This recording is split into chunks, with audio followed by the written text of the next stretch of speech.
So dito kami sa Wadi Namar guys. Ayan na. Look the environment. Mas na rin na gantong oras para makahanap ng pwesto. Kaya nga. Sobrang hapdi lang sa mukha guys kasi sobrang init. But para siyang dates farm. Kasi maraming dates. Ganun. Dati, may ano dyan, may daan dyan.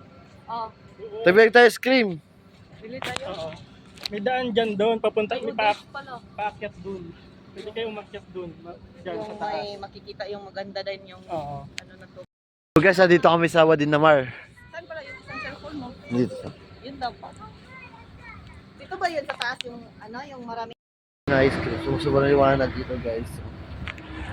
Natanong namin kung magkano ice cream kasi sobrang init. Parang masarap magpalamig ngayon. Last ko punta dito yung ano, may mga bato-bato dyan na taas. Parang lumiit nga siya. Hindi kayo ayun sila? Ha? Ice cream? Wow. Pahiram ng cellphone mo, isa nilbe. Bakit? Maganda kasi yung pag-picture. Kunin mo sa bag ko. Picture tayo siya.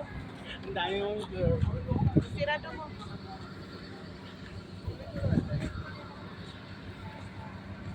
Tanong mo magkano?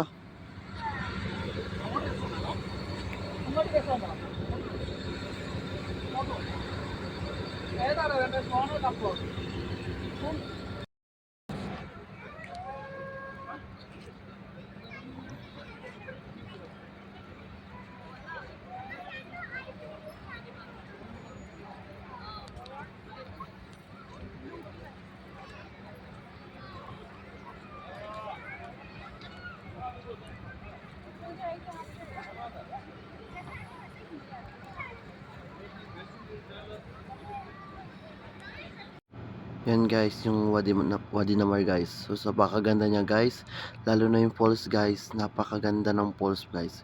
First time ko nakarating dito pero worth it to guys. Kung gusto niyo maghahanap ng pasyalan guys, maganda, may re-recommend ko to sa inyo guys kasi napakaganda niya.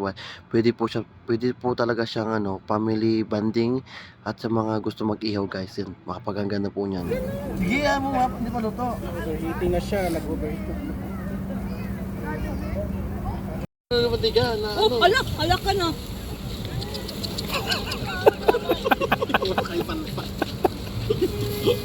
Pag lalagyan ng ano, matiga. Ayun, luto na yan. Luto na yan nga. Ay!